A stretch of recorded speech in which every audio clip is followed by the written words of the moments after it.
The Queen of Soul, Aretha Franklin, is being laid to rest today in her hometown of Detroit, Michigan, 2 weeks after the singer died of pancreatic cancer at the age of 76. The funeral is currently taking place at the Greater Grace Temple, and while the 6-hour-long ceremony is strictly limited to friends and family of the late singer, they're streaming the service live. We can take a look now at inside that ceremony and some of the things that are going on there. The 6-hour-long celebration actually began at 8:30 a.m. local time. And Andrea, it's going to end at 3 p.m. local time today. So a long ceremony with a lot of people that were close to Aretha Franklin and her family that have been invited in. Yeah, I mean, there are a lot of people there. And this funeral comes days after public viewings were held throughout the week.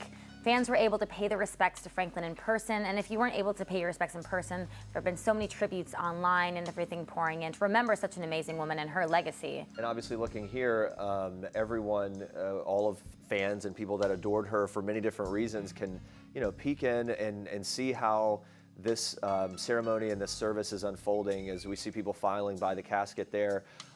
We have seen her throughout the week in these different public viewings. Aretha was dressed in red pumps and a matching red suit earlier in the week. A lot has been made of kind of how she was displayed because all of that was sort of planned out and very significant. Yeah, on the second night, she was laid in a powder blue dress, matching shoes. The final night, she was dressed in a rose gold St. John's gown and gold Christian Louboutin heels, obviously to remember her and the wonderful icon that she was. And there's going to be a lot of amazing speakers today throughout the funeral service. The speeches will be made by Bill Clinton, Smokey Robinson, Reverend Jesse Jackson, Cicely Tyson, former U.S. Attorney General Eric Holder, Clive Davis, and Tyler Perry. Yeah, so lots of stars there, lots of significant sort of dignitaries and people that'll be sharing their thoughts about Aretha Franklin, her impact that went so far beyond music, and performers at the service as well. Stevie Wonder, Faith Hill, Ariana Grande, Chaka Khan even there for performing.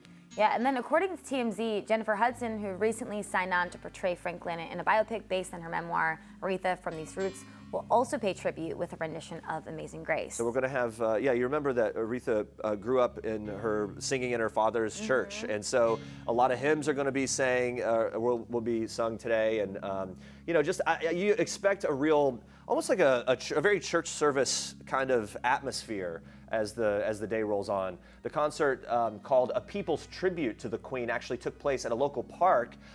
Those who didn't score tickets, though, they were able to view the concert via live stream. One of the interesting things that's happening with this entire rollout throughout the week is that fans are able to log online and watch everything unfolding with those live streams, including those concerts that led up to this. Yeah, and that you were talking about was organized by her family. It was packed with celebrity appearances. So Aretha Franklin died at the age of 76, as we mentioned, pancreatic cancer. That was on August 16th. She blazed such a trail.